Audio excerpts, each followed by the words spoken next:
모세로 레위 자손들의 계수를 명한 내용이 거기 나오죠. 그러니까 시내 광야에서 모세에게 가라사대 때 레위 자손을 그들의 종족과 레위 자손 안에 또 계파가 있을 거 아니에요. 종족들이 가족을 따라 계수하되 1개월 이상의 남자를 다 계수하라.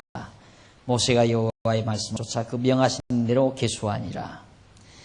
레위의 아들들의 이름은 이러하니 게르손과 고핫과 무라리. 게르손의 아들들의 이름은 그 가족대로 이러하니 림니와 시므온이요. 고핫의 아들들은 그 가족대로 이러하니 아므람과 이스하엘과 헤브론과 우시엘이요.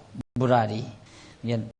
우선 레위의 세 아들 게르손, 고핫, 무라리 이 세 아들의 계보가 거기 간단히 소개됩니다.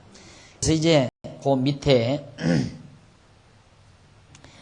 3장 21절로 26절까지는 모세로 게르손 가족 계수와 진지와 임무 각 계파별로 게르손 가족, 무라리 가족, 고핫 가족 이들이 각 가족별로 임무가 따로 맡겨져요. 그러니까 얼마나 치밀하게 정말 빈틈없이 이렇게 일을 맡겨서 어느 곳 하나라도 소홀히 되는 일이 없도록 그렇게 하시는 하나님의 자상함과 치밀성을 우리가 엿볼 수가 있습니다.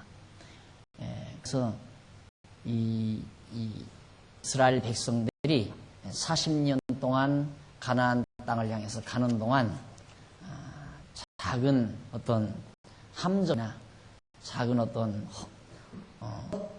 헛된 점이 보이지 않도록 섭리하시는 하나님의 역사를 지금 이런 부분에서 우리가 찾아보게 됩니다. 21절에 보면 게르손에게서는 림니 가족과 시므리 가족이 났으니 이들이 곧 게르손의 가족들이라.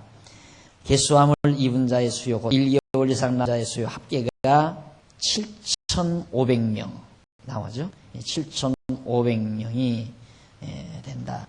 그들이 이제 각각 맡은 일이 있다는 얘기죠. 그 다음 이제 넘어가서 794페이지 21절로 32절은 고핫 자손입니다. 레위 자손 아들 가운데 고핫 자손. 고핫 자손은 그 수요가 8,600명. 8,600명. 28절에 나오죠. 1개월 이상 모은 남자의 수요가 8,600명. 아까는 7,500명. 이는 8,600명. 그 다음 무라리 가족입니다. 33절로 37절. 그들은 이제 그 숫자가 6,200명. 총계가 6,200명. 그래서 그들이 맡은 임무가 다 있는데 그 임무는 우선 게르손 가족은 무슨 일을 맡느냐면 성막과 장막과 그 덮개와 회막 문장 뜰의 휘장과 및 성막의 단 3인에 있는 뜰의 문장 뭐냐면 포장료로 되어 있는 거 이렇게 덮도록 휘장이라든가 앙장이라든가 포장료로 되어 있는 것 그것을 전부 이제 맡아요. 그러니까 일하기 얼마나 같은 계열이니까 그 착착 접어서 이제 묶어가지고 이제 미구한단 말입니다. 그게 이제 무라리 가족이 한 일이고 고핫 자손이 하는 일은 이제 그 다음 그걸 걷어내니까 위에서 이제 이 덮개라든가 이거 뺑 둘러친 휘장이라든가 이 문장에 이제 들어가는 문에 이렇게 문처럼 휘장 늘려뜨리는 거라든가 이거 다 걷어내버리면 다 이제 드러나잖아요. 드러나면은 이제 그 다음 이제 누가 고핫 자손이 이제 다가서서 뭘 하느냐면 그들은 고핫 자손은 증거궤, 상, 등대, 단들, 성수에서 봉사하는 데 쓰는 기구들과 휘장과 그것에 쓰는 모든 것 이들이 맡은 임무. 그러니까 이 안에 기구들이 성들, 언약, 단들, 이런 이제 걷어낸 다음에 다음에 성기구들을 바로 고앗 자손이 타서 운반하고 또 가져다 놓고 하는 일을 그들이 하게 됩니다. 그 다음 마지막 무라리 가족은 어떤 일을 하냐면 이제 성막 널빤 이제 성구들은 다 가져갔으니까 이런데 기둥 다 박잖아요. 기둥처럼 널빤 여기도 그렇고 여기 휘장 치기 위해서 기둥을 다 세워놨던 기둥들, 그다음에 널빤자를 쫙 해서 이렇게 묶었던 것들, 이런 것들을 전부, 그러니까 성막을 짓는 각 분야를 3등분 해가지고 3가지 분류로 나눠서 그걸 세 아들들 족속들이 몇천 명씩 7,500명, 8,600명, 6,300명인가 되는 이런 사람들이 전부 저걸 다 맡아가지고 이제 하나씩 옮겨가는 겁니다. 그걸 가지고 이제 바로 중간에 진행할 때 중간에서 옮겨야 돼 있다. 자, 그 다음 이제 95페이지 3장 38절로 39절. 레위 자손 중 1개월 된 남자의 개수가 거기 이제 다 나오는데 그 수요가 22,000명 가량입니다. 22,000명이 완전히 성막을 위해서 광야 생활하는 동안 이걸 완전히 자기들이 맡아버린 그런 결과가 되죠. 이게 얼마나 참 체계적이고 조직적이고 질서 있는 생활인가. 교회 생활도 그렇게 해야 재미가 나죠. 딱 일들을 탁탁 맡아서 자기 일을 성실하게 해주면 아주 좋잖아요. 그러나 그렇지 않으면 몇몇 사람이 이걸 다 하다 보면 나중에 지죠. 힘들고. 그래서 요즘 우리 집사님, 장로님, 집사님들 나오셔서 토요일 날마다 이럴 때마다 이거 너무 무겁다, 너무 힘들다 이런 생각 많이 하거든요. 그러지 않고 이제 우리 일 맡은 분들이 생각이 돌아가면, 머리가 돌아가면 휴게실은 어느 부서가, 그다음 연합회실은 어느 부서가, 로비는 어느 부서가 딱딱 책임을 딱 맡겨줘 버리면은 간단하잖아요. 일주일 동안 아니면 하루 동안에 딱 와서 여기 좀 더럽다면 거기만 딱 깨끗하게 정리해 버리면 얼마든지 정결하고 깨끗하게 어느 부서는 유리창, 어느 부서는 바닥, 어느 부서는 기구, 집물, 책상이나 의자 같은 거 망가지고 떼끼고 더러워지는 이런 것들을 손질하고 깨끗이 정리하는 그런 일들로 딱 분담해서 하게 되면 재밌을 것 같은데 아직은 그렇게 잘 안 되지는 것 같아요. 자기들 쓰라고 준 방도 제대로 자기네들이 감당을 안 하고 누군가가 나 청소해 주겠지 이러는데 저도 제 방을 제가 청소하거든요. 이제 쓰는 방을 제가 청소하는데 각자가 자기가 쓰는 방 자기가 청소만 해도 또 여러분들이 앉았던 의자 여러분들이 청소만 해도 얼마나 정말 정결하고 질서가 있겠어요. 그래서 조직적으로 체계적으로 일을 한다는 것은 참 중요한 일이다. 하나님께서는 이렇게 치밀하게 하나, 기둥 하나, 이런 거 기둥 하나, 널빤 하나 이런 걸 누가 드느냐가 다 정해져 있잖아요. 이건 누가 들고 가라. 어떻게 싸가지고 들어. 싸는 방법도 전부 다 알려요. 어떻게 싸도록 해라. 그러니 그렇게 치밀하고 자상하신 하나님이 우주와 만물을 그래서 움직이시는 거죠.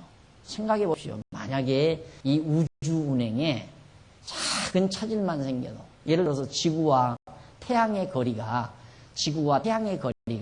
예를 들어서 1cm나 2cm가량 차질이 생겼다 하게 되면 아마 지구가 도는 속도도 달라질 것이고 기온도 달라질 것이고 아마 다른 것과의 어떤 엄청난 변화가 올 수도 있다 이 말이죠.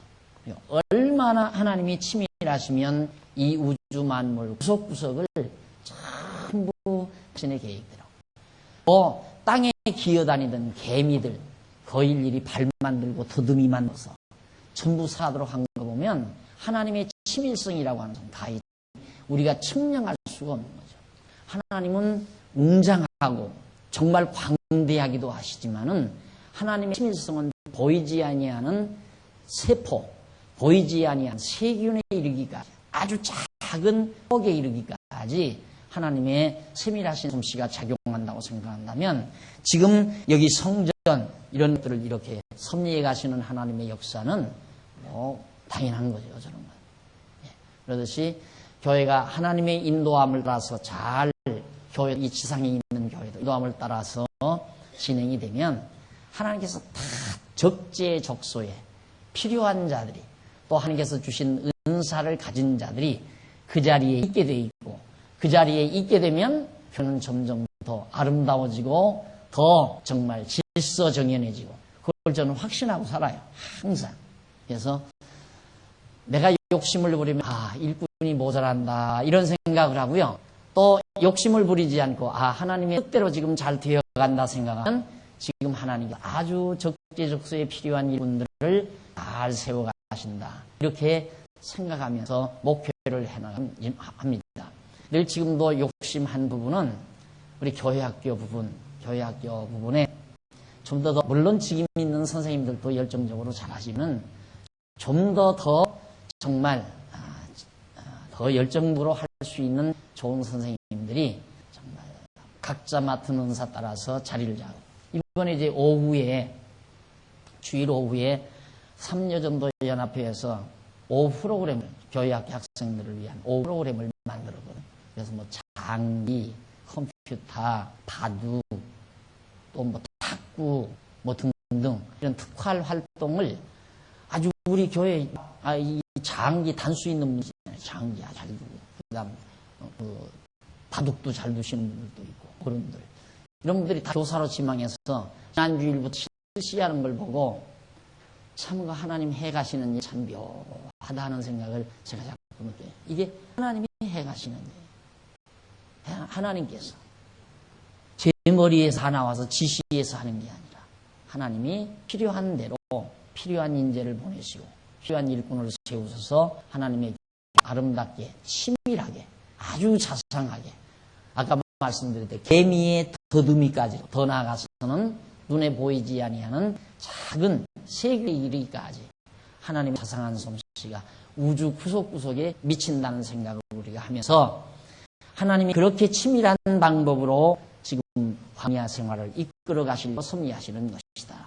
마치 우리 나사에서 우주 탐험을 위해 로켓을 발사하는데 그래서 로켓을 발사할 때 얼마나 치밀하게 계산이 되고 방향이 정해지고 속도가 정해지고 그렇게 해서 로켓가 발사되는 거 아니겠어요?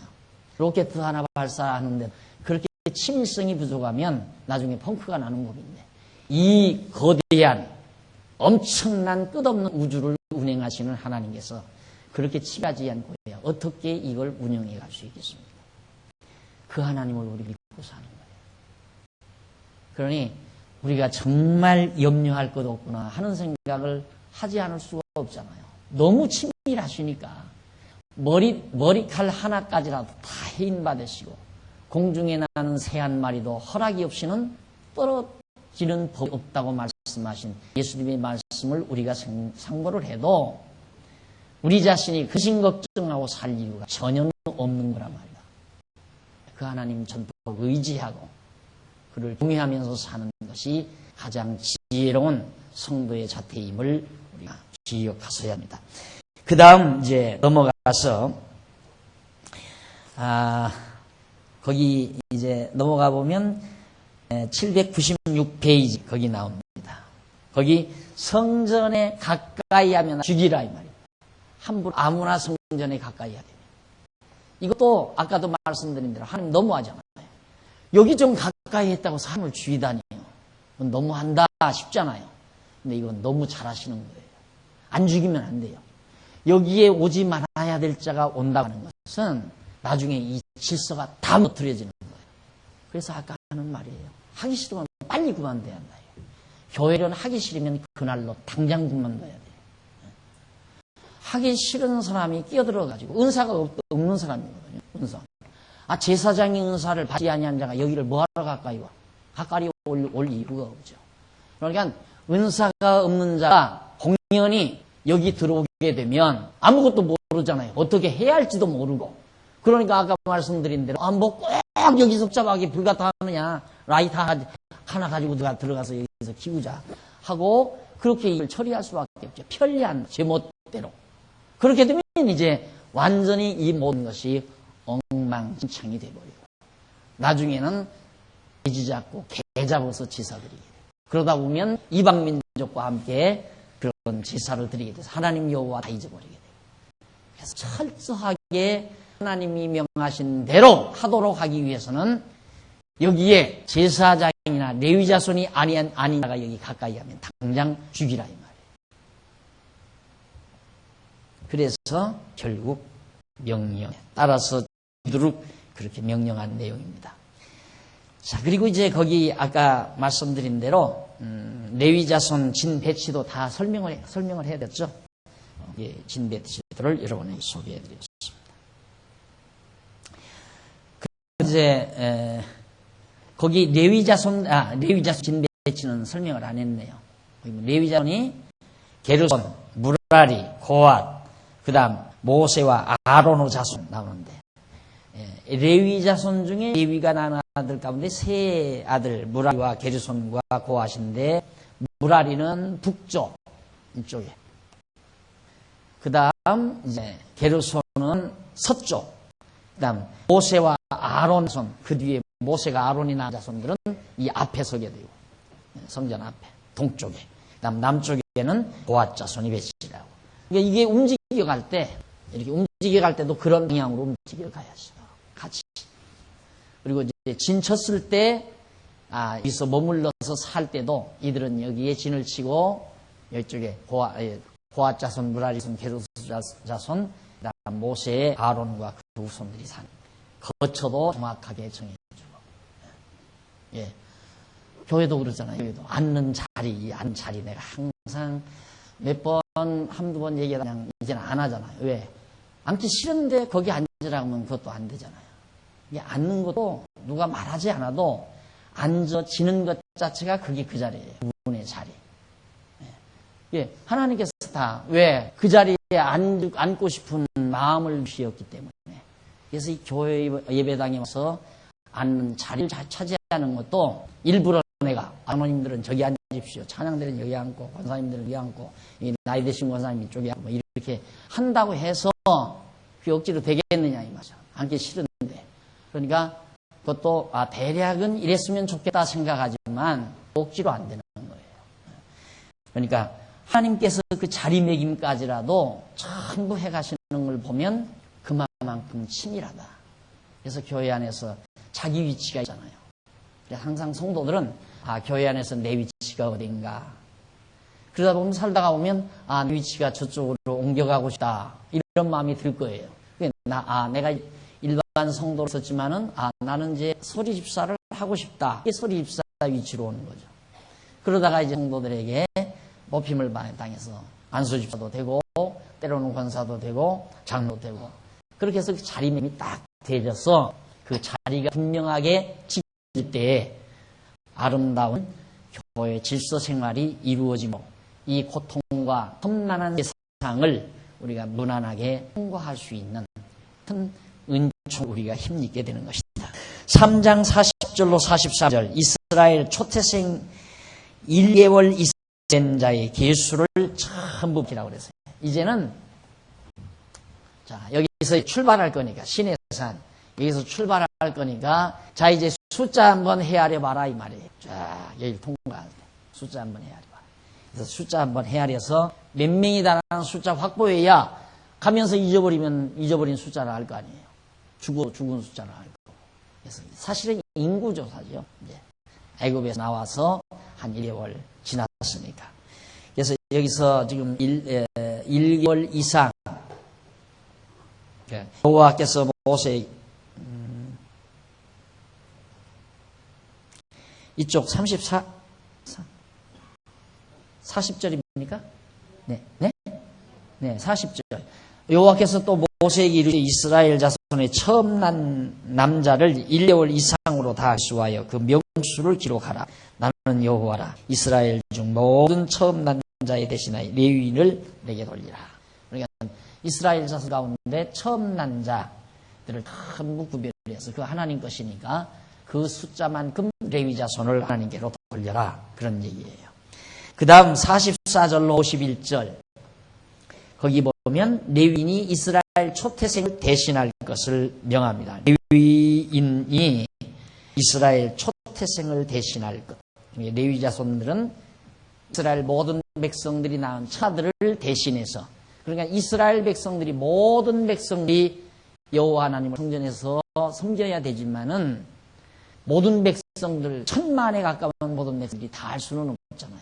그러니까 그들을 대신해서 하는 자가 레위 자손인데, 그 레위 자손 중에도 각 자손들이 낳은 처자들을 대신한 그 레위 자손들이 성전에서 봉사하러, 은사 따라 봉사함으로 하나님 여호와를 경외하는 백성으로서의 면모를 갖추게 된다는 얘기다. 그건 모두 다 두말할 것 없이 오늘 우리를 대신해서 예수 그리스도께서 영원한 성전에서 우리를 대신해서 섬겨줌으로 우리가 하나님을 섬기는 자가 되는 거나 똑같은 이치예요. 우리 하나님 섬긴다. 우리는 내가 이렇게 함으로 하나님이 섬겨진다, 이렇게 생각하잖아요. 내가 이렇게 함으로. 그게 아니고 머리 대신 예수 그리스도가 바로 영원한 성전에서 영원한 제물로 영원한 제사장이 있어서 섬겨주심으로 하나님을 섬기는 자가 된 거죠. 이미 하나님을 섬기는 자가 되고 보니까 머리 대신 그리스도에게 연결된 우리들이 그리스도로부터 영적인 감화를 받아서 주님의 몸된 교회에서 각자가 맡은 은사 따라 봉사하며 살아가는 겁니다.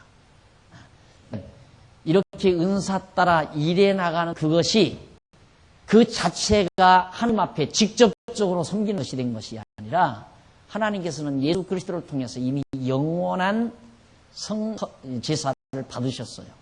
완전히 하나님께서는 섬김을 받으신 거죠.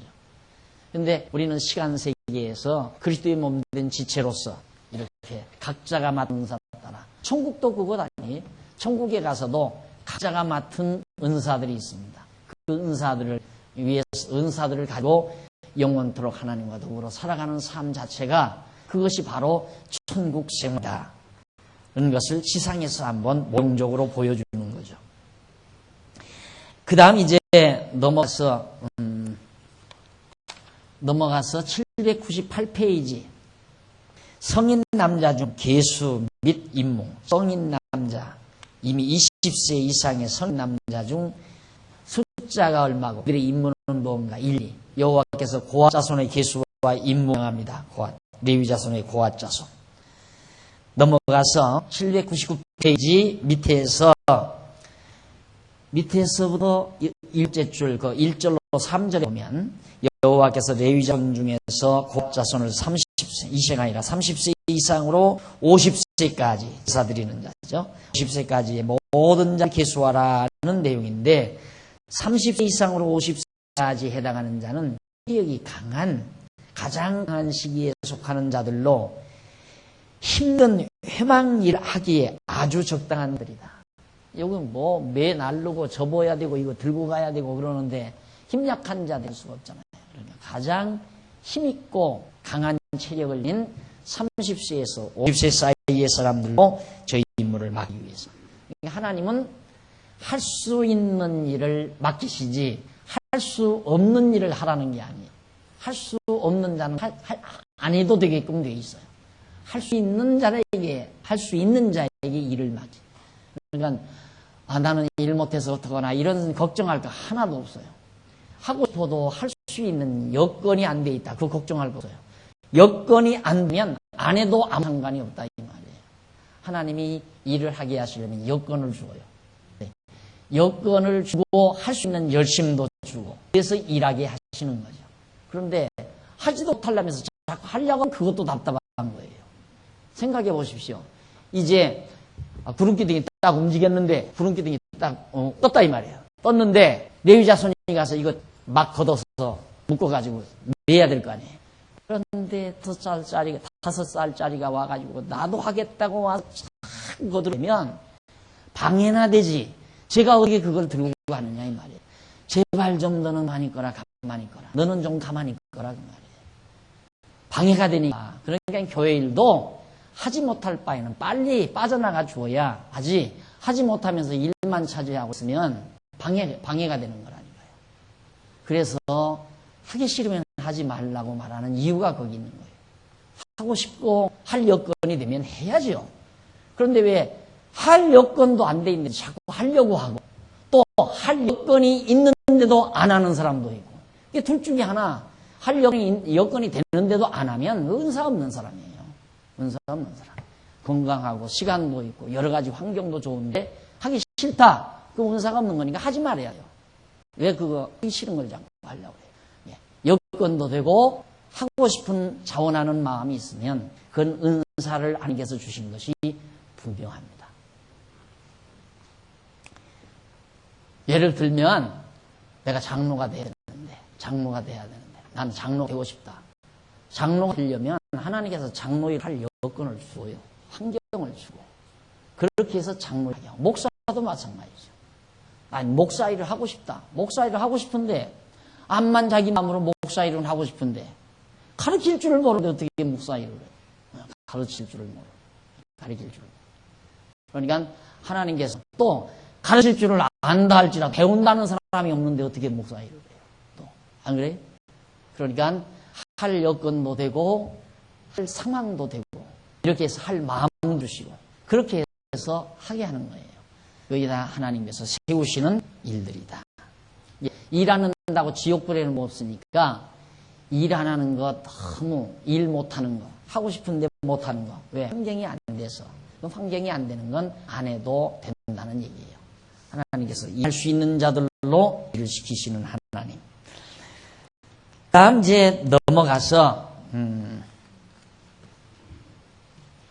이들은 회막 안의 지성들을 다 책임진 자들이죠. 넘어갑니다. 넘어가서 800페이지 4장 21절로 28절에 보면 여호와께서 게르손의 계수와 임무를 명하는 자들입니다. 그들도 30세에서 50세까지 계수했는데 그들은 성막 앙장들과 회막과 덮개, 아까 회막과 덮개 이런 거를 책임져야 될 자들입니다. 그 다음 4장 20절로 33절 무라리 자손의 계수. 그들 역시 이제 30세부터 50세 이상 된 자들. 그들의 할 일은 장막 그 널빤들과 그 띠들과 그 기둥들, 받침들 이런 것들. 하여튼 이 기둥, 여기 널빤, 그 다음 그걸 받친 판들 이런 것들을 전부 책임지는 것이 그들의 임무였습니다. 그리고 마지막에 이제 결로 삼아서 34절로 45절에서 고핫과 게르손과 무라리 자손 계수를 다 밝혀졌죠. 12지파들을 이제 숫자도 파하고 그들의 위치도 다 파하고 그다음 레위 자손들은 이 성막의 시에서 거처할 처소와 그다음 그 자손들이 각각 맡은 바 임무까지를 하나님께서 다 명했습니다. 이렇게 준비가 돼야 출발을 하죠. 그렇잖아요. 하나님 땅을 향해서 이제 먼 길을 가야 되는데 하나님께서 준비 없이 출발을 시키겠습니다. 정확하게 준비 다 시켜가지고. 예를 들어 구름 기둥을 따라서 가서 딱 이걸 가서 딱 만들어 놓으려고 보니까 기둥 하나를 놓고 온 거예요. 기둥 하나를 놓고 왔다고 말이에요. 그러면 이게 찌그러질 거 아니에요. 성막에 여기 널빤자 하나를 빼고 왔다고 말이에요. 어떻게 되는 거예요? 이렇게.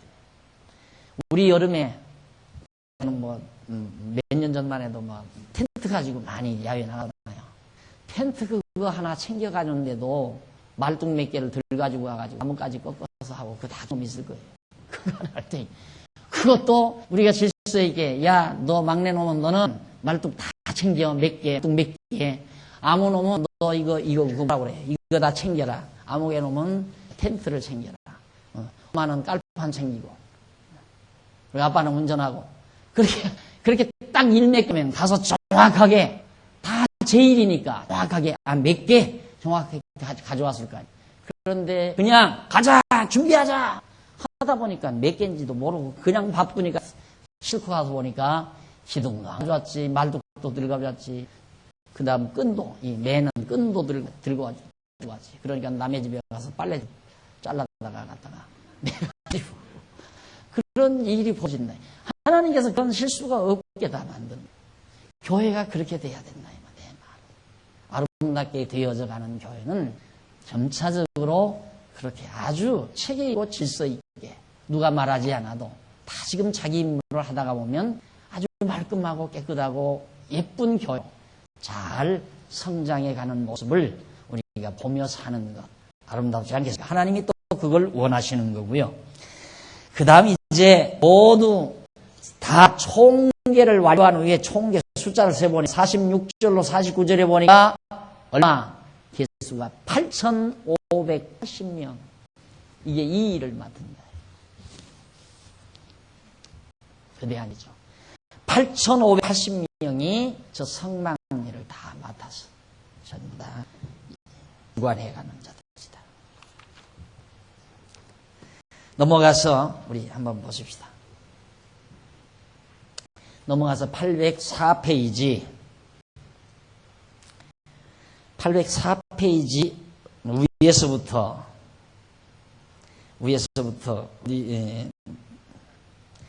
두 번째 다시 말하면 여호와께서는 레위 자손으로 하여금 온 이스라엘 자손을 대신하여 회막에서 봉사하는 일을 하게 하시려고 그들로 하여금 생육하고 번성하게 하신 것이다. 그랬죠? 그리고 거기서 쭉 내려오시다가 앞부분에 다자 제 중간 조금 못 미쳐서 제일 앞에 위에서부터 아마 12번째인가 되는 것 같습니다. 12번째 다자 나오죠? 바로 이상과 같이 여호와께서 레위 자손들을 모두 계수하게 하셔서 그들의 진을 7진을 지정하여 주시고 그들에게 회막에 대하여 맡아야 할 임무를 부여해 주셨다. 그리고 그 가운데 30세 이상으로 50세까지의 남자를 계수하여 그들에게 회막 봉사에 대한 임무를 부여해 주심으로 레위 자손의 대열을 정비하게 하신 여호와의 섭리는 모두가 장차 예수 그리스도께서 택자들을 대신하여 영원한 제사장이 되셔서 온전한 성전에서 영토록 거룩한 직무를 수행하여 주실 것에 대한 예표로서의 모형과 그림자다. 구약시대 이스라엘 자손들은 레위 자손들을 통하여 손으로 만든 성소에서 여호와 하나님을 섬겼으나 신약의 택함을 받은 오늘 우리 성도들은 예수 그리스도를 통하여 신령한 성전에서 여호와 하나님을 섬기게 되는 것이다. 우리는 신령한 성전 8천여 명이 넘는 자들로 하여금 이 일을 봉사하기에는 하나의 목적이 뭐냐? 여호와 하나님 잊어버리지 않게 하려는 게 그 하나의 목적이에요. 다른 목적. 8천여 명이 넘는 장정들이 나서서 이 일을 감당하게 하는 거예요. 그러고 보면 얼마나 여호와 하나님을 잊지 않고 살아가는 것이 얼마나 중요한 일이라는 걸 알 수 있죠. 마찬가지예요. 오늘 우리가 이렇게 신령한 성전을 이루어서 우리가 정말 애써 수고하고 땀 흘리고 하면서 교회를 봉사하는 이유도 단 한 가지예요. 우리 모두가 다 하나님 여호와를 잊지 않고 살아가게 하려는데 그 목적이 집약된단 말입니다. 여기 찾아오는 성도들로 하여금 매주일마다 찾아오는 성도들로 하여금 다시 잊어버리려 했던 하나님 여호와를 다시 기억나게 하고 또 여호와 하나님을 기억하면서 평강과 기쁨 중에 살게 하려는 것이 오늘 우리 교회 일 맡은 봉사자들이 수고하고 땀 흘리고 애쓰는 거란 말입니다. 목적은 그거 딱 하나예요. 그만큼 중요한 일이라는 것을 숫자 8,000명이 넘는 수많은 분들에도 할 수 있잖아요. 얼마나 간단해 따지고 보면 이거 뭐 간단하기 때문에 내가 볼 때 한 장비만 좀 있으면 100여 명 가져도 이거 넉넉히 다 움직일 거예요. 넉넉히. 추레라 하나 있고 그러면 이거 때려 실면 되고 요즘 같은 게. 그런데도 하나님께서 8,000여 명이 넘는 이런 대부대를 동원해서 저 일을 감당하도록 광야 살아가는 동안 다른 백성들이 할 일이 없죠. 그러나 유대인 이 레위 자손들은 할 일이 많아요. 움직일 때마다 해야 되니까. 다른 자손들이 아침에 일어나서 만나 걷어다가 먹고 또 그 다음 날 또 걷어다가 먹고 그러면서 지나면 되는 거예요. 다른 백성들은. 이스라엘 다른 지파 백성들은. 그러나 레위 자손들은 움직이면 일이 생기고 머물러도 일이 생기고 움직이면 걷느라고 일이 생기고 움직이면 또 따라가느라고 그걸 메고 따라가야 하는 일이 생기고 그리고 모르면 다시 그걸 제자리에 이제 다 정리를 해야 되니까 또 일이 생기고 머물러 있을 때에는 왜 일인가? 여기서 계속 제사를 드려야 되니까 일이고. 그러니까 레위 자손은 시종 일이 끝날 겨를이 없죠. 항상. 그것이 하나님을 항상 섬기는 행위라고 합니다. 그러니까 뭐 교회 생활도 그렇잖아요. 벌써 일 맡은 자들이, 봉사자들은 주일날 온종일 바쁘잖아요. 온종일. 아침부터 저녁 늦게까지. 온종일. 이리저리 계속 바쁘게 들어가잖아요. 그거와 똑같은 거죠. 이스라엘 백성들 가운데 다른 백성들은 할 일이 없어요. 움직여 할 때도 그냥 다 따라가기만 하면 돼요. 깃대 보고, 김치 보고, 그냥 다른 데 눈 팔지 말고 따라만 가면 된다, 이 말이에요. 그러나 레위 자손들은 낑낑대서 다 메고 가고, 지고 가야 하고, 들고 가야 되고. 이런 봉사가 있기에, 이런 레위 자손들의 수고와 봉사가 있기에, 이스라엘 자손들은 어디를 가도, 광야 어디를 가도 하나님을 잊지 않고 기억하며 경외하며 살 수 있는 그런 환경이 조성되게 되는 겁니다. 자, 그 다음 이제 805페이지. 805페이지. 거기 보면 성별의 예비, 성별의 예비. 5장에서 9장까지입니다. 자, 그러면 이제 모든 준비 다 끝났어요. 이렇게 질서 준비는 다 끝났는데, 자, 이제 출발하려니까 이제는 거룩하게 구별을 해야 하잖아요. 여기 시내산에서 이제 출발하기 앞서 백성들을 다 거룩하게 성별을 해야 돼요. 그걸 준비해 놓고 이제 성별된 백성으로 하나님께서 이제 가나안 땅, 이 가나안을 향해서 인도해 가려고 성별하는 과정이 5장에서부터 9장까지 소개됩니다. 자, 넘어가서 우선 806페이지 양쪽 가로 1번 성별계를 명하시는 내용이 5장에서 6장까지입니다. 성별, 너희 백성들 이렇게 거룩하게 구별해라 하는 명령입니다. 그 다음에 이제 두 번째로는 조금 미리 알아요. 816페이지에 보면 양쪽 가로 하단에 있습니다. 회막에 예물을 드리는, 저 회막에서 거룩한 예물을 드림으로 성별을 시켜라 하는 내용이고, 조금 더 넘어가서 825페이지 가보면 상단에 양쪽 가로 3번 나옵니다. 레위인들의 봉사규례. 레위인들이 이제 백성들을 거룩하게 구별하는데, 여기서 제사 드리는 규례, 성별 제사, 그리고 이제 레위인들로 하여금 어떤 방법으로 여기서 봉사를 해야 하나 일일이 자세하게 다 가르쳐 줍니다. 저렇게 해야 백성들이 거룩하니까. 레위 자손들이 여기서 제사 드리지 않고 성별하는 거룩한 속죄 제사나 번제를 드리지 아니하면 백성들은 다 불결해지잖아요.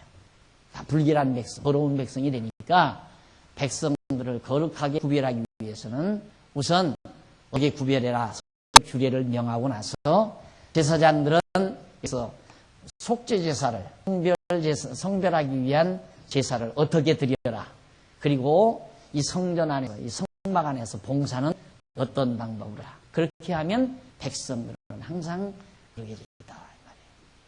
그러니까 이 광야에 가면, 이쪽, 여기 시내 광야에, 여기 가면 뭐 강도 때들도 있고, 정말 이방민족들도 있고, 유라민족들도 있고, 민족들이 이 지역을 방황한단 말이다. 장사꾼들도 있고. 그러니까 그런 백성들과 완전히 구별이 되잖아요. 이스라엘 백성들. 오늘 우리도 마찬가지죠. 우리가 하나님 나라 때까지 이 세상 살다가 보면 우리 주변에 별의별 사람은 다 살잖아요. 뭐 불교 다니는 사람도 살고, 뭐 마음의 종교 믿는 사람도 살고, 천주교 믿는 사람도 살고, 유교인들도 살고, 뭐 별의별 사람들이 다 살지만 하나님께서 우리를 거룩한 백성으로 구별하는 것은 우리에게 있어서는 주님께서 영란 제사를 드리기 때문에 이미 거룩한 백성으로. 그래서 우리를 성도라고 그러잖아요. 성도. 거룩한 물이라고 말이거든요. 나 개인 하나하나에게 내가 거룩하다고는 할 수 없지만은 하나님께서 우리를 거룩한 무리가 되게 해서 주님의 몸된 우리가 거룩하니까 교회 지체의 우리가 거룩한 백성이 된 거죠. 그렇게 해서 이 고난의 세계를, 이 광야와 같은 세상을 우리들로 하여금 살아가도록 하나님께서 역사하시는 것과 같은 모형입니다. 자, 그러면 우선 성별 규례를 명하는 건데 806페이지 다시 돌아가서 5장에서 6장까지가 성별 규례인데 도대체 불결한 자를 어떻게 거룩하게 구별할 것인가? 불결한 자. 불결한 자가 누구냐면 문둥병 들린 자, 유출병 들린 자, 부정케 된 자, 이런 사람들. 그 천만에 가까운 사람이 막 그렇게 공동생활을 하니까 얼마나 정말 불결한 일이 많습니까? 질병도 많고. 여기 이제 문둥병 5장 1절로 4절에 나와요. 여호와께서 모세에게 가라사대 때 이스라엘 자손에게 명하여 모든 문둥병 환자, 유출병이 있는 자와 죽음으로 부정케 된 자를 다 진 밖으로 내어보내되 그런 남녀하고 다 진 밖으로 내어보내요. 그들로 진을 더럽히게 말라. 내가 그 진 가운데 거하느니 하심에 여 이스라엘 자손이 그같이 하여 행하여 그들을 진 밖으로 내어보내었니 곧 여호와께서 모세에게 주신 대로 했더라. 지금 이스라엘 백성이 이렇게 진을 치고 있잖아요. 이렇게 딱 진을 치고 있는데 만약에 너희 가운데 문둥병이 든 자란다, 유출병이나 죽음, 시체를 가까이에서 더러워진 자는 일단 이 진이라면 진 밖으로 일단 내보내라. 격리시키라 이 말이에요. 왜? 전염이 되니까. 그럼 그 사람들은 완전히 그냥 죽여버리라는 얘기인가? 그건 아니죠. 자, 우선 807페이지 위에서부터 7째 줄바꿈 내보시면은 걸어가신 여호와 하나님께서 스스로가 거하시는 이스라엘 자손의 진 가운데 불결한 자가 거처하는 것을 용납지 아니하신다. 그 이유는 불결한 자가 걸어가신 여호와 하나님이 거하시는 이스라엘 자손의 진 가운데 함께 거하게 되면 불결함이 온 이스라엘 자손에게 번지게 되기 때문이다. 유행병처럼 번져버리면 온 백성들이 다 불결해지잖아요. 그래서 구별해 놓은 것이다. 자, 이러한 일들은 더 말할 것 없이 예수 그리스도께서 사망 권세 아래서 죄와 홀로 죽어버린 우리 택자들을 살려서 그들을 정결케 하여 주실 하나님 섭리에 대한 하나의 모형이죠. 자, 그 다음에 이제 5장 5절부터 10절에 보면 죄를 범한 자는 죄의 값을 드리라고 명을 한다. 병든 자는 격리를 시키고 죄를 범한 자는 죄값을 하나님 앞에 드려서 속죄를 해라. 그런 얘기죠. 808페이지 이와 같은 문제에 대한 속죄 규례, 이거 역시 예수 그리스도의 속죄 규례에 대한 모형을 말합니다. 그 다음 5장 11절로부터 15절 그 밑에 아내가 의심될 때에는 의심의 소재를 드리라. 아내가 의심스럽다. 남자하고 이제 부부가 같이 사는데 아무래도 저 아내가 좀 이상하. 이렇게 의심스러울 때 의심의 소재를 드리라 하는 겁니다. 의심의 소재를. 그 의심의 소재는 809페이지 중간쯤면 줄바꾼 데 나오죠. 이 규례 내용은 남편이 그 아내를 데리고 제사장에게로 가서 보리가루 에바 분제의 일을 의심의 소재 제물로 드리라는 것이다. 일반적인 소재물은 보리가루가 아닌 고운 가루에 기름도 붓고 유향도 두고 드리는데 의심 소재 예물의 경우는 흔한 보리가루에 기름도 붓지 말고 유향도 두지 말라고 한다. 그것은 예물을 드리는 의심받는 여자의 비참함을 마해주는 것이다. 이와 같은 예물로 드리는 소재를 생각하게 한 소재니 혹 곧 죄악을 생각하게 하는 것이라고 하였다. 그러니까 의심의 소재라는 것은 남편에게 의심을 받는 아내로 하여금 죄악을 생각하게 하는 것이라는 뜻이다. 여호와께서 제사장에게 이러한 의심의 소재를 드리라고 명하시고 먼저 남편에게 의심을 받는 여인으로 명시하게 하는 구체적인 규례를 명하시는데 이에 대한 규례 내용이 다음에 계속됩니다. 어떤 내용인가? 생각하게 하는 의심의 소재로 맹시하게 해라. 여자로 하여금 16절로부터 20절입니다. 제사장은 그 여인으로 가까이 오게 하여 제사장 앞으로 오게 해서 여호와 앞에 세우고 톡이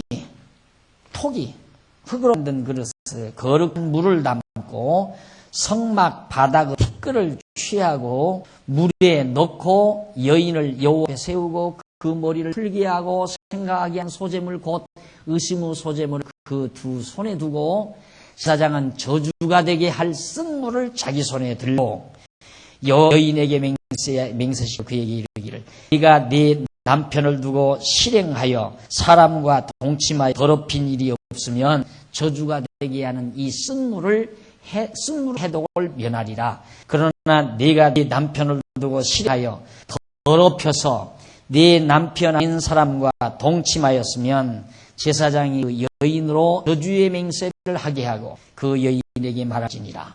여호와께서 네 넓적다리로 떨어지고 네 배로 부서 너로 네 백성 중에 저주거리 맹세거리가 되게 할지라. 이 저주가 되게 하는 이 물이 네 창자에 들어가서 네 배로 붓게 하고 네 넓적다리로 떨어지게 하라 할 것이요 여인은 아멘 아멘 할지니라. 얼마나 무섭습니까? 제사장, 예를 들어서 여자가 아내가 의심을 할 경우에 그 의심받는 여인을 제사장이 불러들여요. 제사장 앞으로 불러들여서 거기서 무서운 저주를 해요. 네가 정말로 다른 사람과 동침을 했으면 네 넓적다리가 떨어지고 막 썩어지고 막 거기 나오잖아요. 그리고 나서 그렇게 말을 한 다음에 뭐라고 화답하게 만들어요. 아멘 아멘 아멘. 그렇게 이루어지이다. 그렇게 이루어지이다. 그러니 여자로서 보통 심장으로 그렇게 하기 쉽지 않잖아요. 어렵잖아요. 그렇게 해서 이 이스라엘 백성들이 여기까지 갈 때, 여기까지 가는 동안 가정 질서, 각 지파들의 가정이 질서를 따라서 생육하고 번성해요. 왜? 지금 여기까지 40년이 걸리는데 40년 동안 정말 가정에 혼란이 빚어져 가지고 생육하고 번성하는 것에 차질이 와지게 되면 40년 동안 광야에서 다 죽어버리고 여기 가서 백성 한 200명이나 300명만 하면 어떻게 돼요? 그러니까 하나님께서는 지금 40년 여기에 광야에서 헤매게 하는 이유가 이 애굽에서 400년 동안 찌들린 애굽 문화에 찌들린 이방신을 섬기고 살던 애굽신을 섬기고 살던 백성들을 여기서 일단 다 죽게 하고 새로 태어난 자들로 광야에서 하나님 여호와 경외하는 것을 배우게 해가지고 지금 가나안 땅에 넣으려는 거거든요. 목적은 구세대 세대 교체를 한번 하려는 거예요. 하나님께서. 그러니까 그렇게 하려는데 가정이 다 편안해가지고 아름답게 생육하고 번성해야 자손이 번창해서 여전히 여기 가고 1000만에 달하는 인구가 건재할 것인데 안 그러면 큰일 난다 이 말이죠. 하나님의 계획에 엄청난 차질이 있잖아요. 그래서 이 가정의 순결을 하나님께서 철저하게 여기서 밝히고 하는 방법을 지금 일러주고 있는 겁니다. 자, 이게 참 매우 중요한 거죠. 오늘 우리도 마찬가지예요. 우리도 사실 우리가 지금 주님의 몸된 교회가 예수 그리스도를 신랑으로 해서 지금 여기 나와 있거든요. 죄와 사망 권세에서 나와 지금 이 광야에 나와 있단 말이에요. 우리가 갈 곳은 여기. 그러면 우리는 계속해서 교회가 주와 더불어서 생육하고 번성해야 되는데 우리가 주를 떠나서 예수 그리스도를 떠나 신랑 되신 그리스도를 떠나서 예를 들어 이방신을 섬긴다거나 우리가 다른 신을 섬긴다거나 이렇게 음란한 영적인 음란한 행위를 하게 되면 정말 그리스도의 씨가 생육하고 번성하겠느냐 이 말이죠. 그럼 교회가 마지막 천국 갈 때 교회가 없을 거 아니겠어요? 다 망해버리고. 그래서 바로 우리도 이 땅 위에 사는 동안 이 광야길을 가는 동안 순수하게 우리의 영원한 신랑 되신 그리스도를 우리의 영원 남편으로 모시고 순수하게 그를 존경하고 그를 사랑하면서 아름다운 순수한 신앙을 가지고 사는 것. 이것이 광야길을 살아가는 우리의 지혜라는 것을 꼭 명심해야 할 줄 압니다. 그 다음 811페이지 811페이지 보면 23절로 28절 의심의 소재물로 부정한 여인 판정대를 명합니다. 정말 이 여자 부정한가 부정하지 않은가 그걸 어떻게 하면 알아낼 수 있는가 어떻게 보면 요술적 방법 같아요. 그런데 이게 완전히 심리를 이용한 방법입니다. 제사장이 저주의 말 두루마리에서 그 글자를 그 쓴 물에 빨아 넣고, 그러니까 앞에서 네 저주가 되게 하는 이 창자에 들어가 너 이 물 마셔라 하고 여자에게 의심하는 게 먹여요. 그러면 이 물을 네가 마시면 네 넓적다리로 뚱뚱 붓게 하고, 그리고 네 넓적다리로 떨어지게 하래. 네 넓적다리가 다 떨어져 나간다 이 말이에요. 그렇게 하면 아멘 아멘 하고 화답했다 이 말이에요. 그런 다음에 뭐라고 하냐면 그 저주의 문구를, 그런데도 저가 심장이 강해가지고 아멘 했을지도 모르잖아요. 그럼 어떻게 진리를 가려내느냐 하는 방법은, 그렇게 저주문을 쓴 것을 갖다가 어떻게 하느냐면 그런 두루마리를, 글자를 쓴 두루마리를 물에다 이렇게 빨아요. 그걸 빨아서 넣고 여인으로 그 저주가 되게 하는 쓴 물 마시게 할지니 그 저주가 되게 하는 그 속에 들어가서 쓰리라. 제사장이 먼저 그 여인의 손에서 의심의 소재물을 취하여 그 소재물을 여호와 앞에 흔들고 가지고 단으로 가서 그 소재물 중에 기념으로 한 웅큼을 취하여 단 위에 쏘하고 그 후에 여인에게 물을 마시울지니라. 물을 마시운 후에 만일 여인이 몸을 더럽혀서 그 남편에게 범죄하였으면 그 저주가 되게 하는 물이 그 속에 들어가서 쓰게 되어 그 배가 부으며 그 넓다리가 떨어지리니 그 여인이 백성 중에서 저주거야 될 것이다. 그러나 여인이 더럽힌 일이 없고 정결하면 해를 받지 않고 잉태하라. 보세요. 해를 받지 않고 잉태하라. 자손계 속에서 번창시킬 수 있다 이 말이에요. 그 여자가. 그러니까 결국 하나님께서 그 여자로 하여금 정말 그 물을, 저주문을 써서 물에다 빨아서 그 맹세한 그 저주문을 빨아서 그게 다 물속에 타 있을 거 아니에요. 그걸 하시니까 진짜로 넓적다리가 붓고 썩어 들어간다. 그러면 지금도 그렇게 될 건가? 만약에 그랬다면 그렇게 되면 안 되죠. 그건 안 되죠. 그 당시에 하나님께서 그렇게 구약에 하게 해, 이 말이에요. 왜? 철저하게 이스라엘 백성들이 무난하게 여기까지 가야 되는데 40년 만.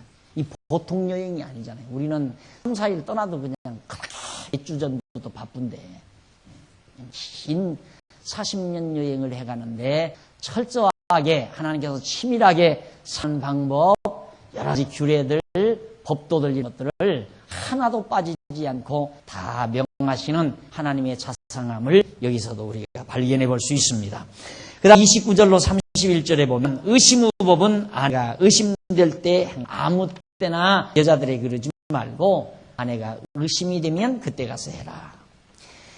812페이지 위에서 네 번째 줄 이러한 의심의 법은 810페이지 위에서 네 번째 줄 바꾼데 이러한 의심의 법은 장차 예수 그리스도께서 세상과 간음한 택자들 대신하여 저주를 받아 정결한 신부가 되게 하여 영원한 남편이 되어 주실 것에 대한 이표로서의 모형과 그림자죠. 우리들은 늘 막 뚱뚱 부어야 돼. 뚱뚱 붓고 막 다 떨어져 나가야 되고. 왜? 사실 이스라엘 백성들은 그냥 다른 남자 정도. 그야 하나님과는 큰 관계가 있잖아요. 하나님과는. 그러나 오늘 우리는 예수 그리스도, 영원한 신랑 되신 예수 그리스도를 저버리고 이스라엘 백성의 진짜 남편이 하나님 여호와라고 그랬잖아요. 진짜 남편이신 여호와 되신 하나님 여호와를 잊어버리고 세상과 짝갈 때 너무너무 많잖아요. 너무 많다. 세속과 더불어 살아가는 우리의 삶이. 만약에 구약시대에 이런 법에 비하면 이건 아무것도 아니에요. 이건. 우리들이 지금 하나님 여호와를 등한히 하는 행위가 이것이 엄청 더 무서운 죄죠. 비교가 안 되는 죄죠. 그렇다면 넓적다리가 썩어도 12번 더 썩어야 되고 떨어져 나가 120번도 더 떨어져 나가야 되죠. 우리의 행위대로는. 얼마나 우리 여호와 하나님 등한히 하고 사는 때 많습니다. 얼마나 우리 영원한 신랑 되신 그리스도를 소홀히 하고 사는 때가 많고 그래도 우리가 넓적다리 한 번도 본 적도 없고 떨어지지 않냐는 이유는 예수님께서 영원한 속죄제사를 우리를 위해서 드리셨기 때문에 그래서 우리가 이렇게 사는 거예요. 안 그러면 우리 진짜 벌써 넓적다리 하나뿐만 아니라 양쪽 떨어지고 그것도 모자라서 양쪽 팔도 떨어지고 배도 다 부어 터져야 되고 남는 게 없어야 돼. 우리 행위대로. 심각한 죄니까 영적인 음란은, 영적 간음은 그건 정말 우리 성도들에게서 심각한 죄악입니다. 세상과 타협하는 거, 세상과 더불어 살아가는 것, 세속과 물들이 세속과 더불어 살아가는 것, 이런 것들이 얼마나 하나님 앞에 커다란 죄악인가 가지고 오면 그리스도의 공로 때문에 무난하죠. 우리들 세상과 더불어 그냥 살고 하나님을 모르는 자들과도 얼버무려서 그들의 삶의 모습으로 함께 어울리고 함께 즐기고 그러고 사는 것 다 정말 하나님 앞에 송구스러운 일이죠. 그런데도 하나님이 우리를 저주하지 아니하시는 이유는 우리 대신 그리스도가 저주를 받으셨기 때문입니다. 그 다음 82페이지 나시린의 성별 규례입니다. 나시린이란 뭐냐? 헌신된 자. 나시린의 성별 규례.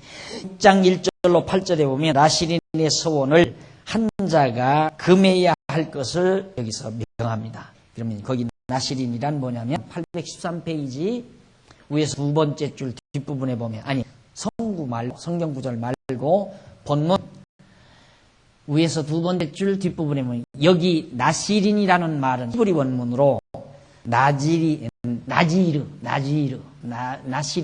나지르라는 말이라고 하는 말인데 이는 여호와의 소유로 거룩하게 구별하다.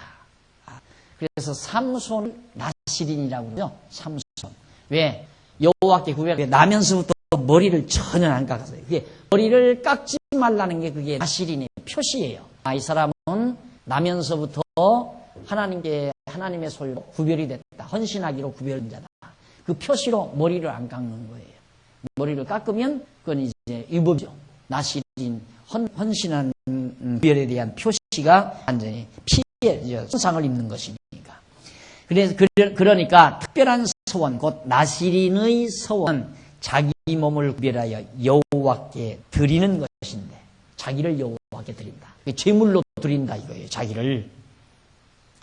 그 서원 기간에 대하여는 나면서 죽는 날까지 평생을 서원하는 경우도 있으나 여기서는 어느 한 일정한 기간만을 구별하여 서원한 경우를 말하고 있습니다. 삼손의 경우는 나면서부터 죽는 날까지 서원한 나시린이에요. 그건 이제 하나님이 완전히 전생을 바친 거죠. 그러나 어느 경우는 기간을 정해서 언제부터 언제까지 내가 바치겠다라고 하는 그런 서원. 그런 서원 기간 동안 서원자가 금하여야 할 것들이 있는데 그것은 먼저 포도나무 소사는 먹지 말아야 하는 것이다. 포도나무 소사. 그러니까 포도주 먹지 말라 이 말이죠.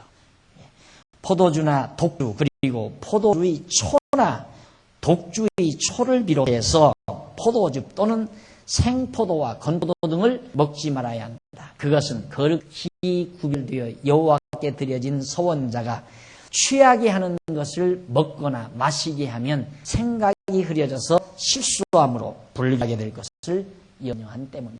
왜 하필 포도나무에서 나오는 걸 못 먹게 하는가? 신것, 또 이렇게 이스트가 들어가 있는 그런 독주 이런 것들은 우리의 생각을 흐리게 만들잖아요. 그래서 내가 하나님께 서원된 자다라고 하는 이런 생각이 흐려져 가지고 결국 방종해질까봐 절대 그걸 먹지 마라 그 말이에요. 다음은 삭도를 도무지 서원자의 머리에 대지 말아야 하나. 머리 깎지 말아야 한다. 즉 서원자의 머리를 깎지 말고 길게 자라도록 하라는 것은 그것은 서원자가 자기 몸을 구별하여 여호와께 드리는 표가 되기 때문이다. 따라서 나시린이 머리를 자라게 하는 것은 여호와의 소유가 되어 권위 아래 상징적인 의미가 있습니다. 예를 들어 고린도에 보면 우리가 기도할 때 여자가 기도할 때 머리에 뭘 써야 되느냐 써지 말아야 되느냐 그러니까 바울이 머리가 기니까 뭐 안 써도 된다 뭐 이런 얘기 나오잖아요. 머리가 길다고 하는 것은 권위 머리가 긴 그 권위 아래에 있는 것을 상징적으로 표현한 거예요. 전부 그 긴 머리 아래서 이가 딱 존재하잖아요. 머리로 다 덮어버리니까. 그러니까 나는 하나님의 권위와 능력 아래에 존재하는 자다라고 하는 그런 상징적인 표식으로 머리를 깎지 말고 그냥 길게 늘어뜨리라는 얘기죠. 그래서 그 머리를 자기가 느끼면서 나는 하나님의 소유로 되어져 있다. 하나님의 권능의 손 아래 나는 있다. 이걸 항상 기억하고 잊어버리지 않게 하려는 하나님의 섭리입니다. 참 하나님 자상하시죠. 그런 걸 보면. 그러니까 우리가 다 깎으면 왜 이 개방사회가 되면서 여자들이 뭘 쇼카트 하잖아요. 짜리. 그건 이제 나는 남자의 구에서 해방되겠다. 그래서 이제 남자처럼 팍 잘라버리잖아요. 나도 남자처럼 이제 남자의 권위 아래 있지 않고 살겠다. 그러나 긴 머리를 여자들이 좋아하는 이유는 긴 머리를 가지면 어쩐지 여자처럼 보이니까, 만만하게 보이니까 머리를 길게 해라.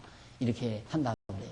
그러니까 머리를 하나님께서 길게 한 이유는 자기의 권위 아래 있다는 사실을 기억나게 하려는 하나님의 표식이다. 그 다음 서원자는 시체를 가까이 하지 말아야 된다. 부정하니까. 이런 것들이 바로 나실인이 지켜야 될 세 가지 법입니다. 독주 마시지 말고, 머리 자르지 말고, 시체를 가까이 하지 말아라.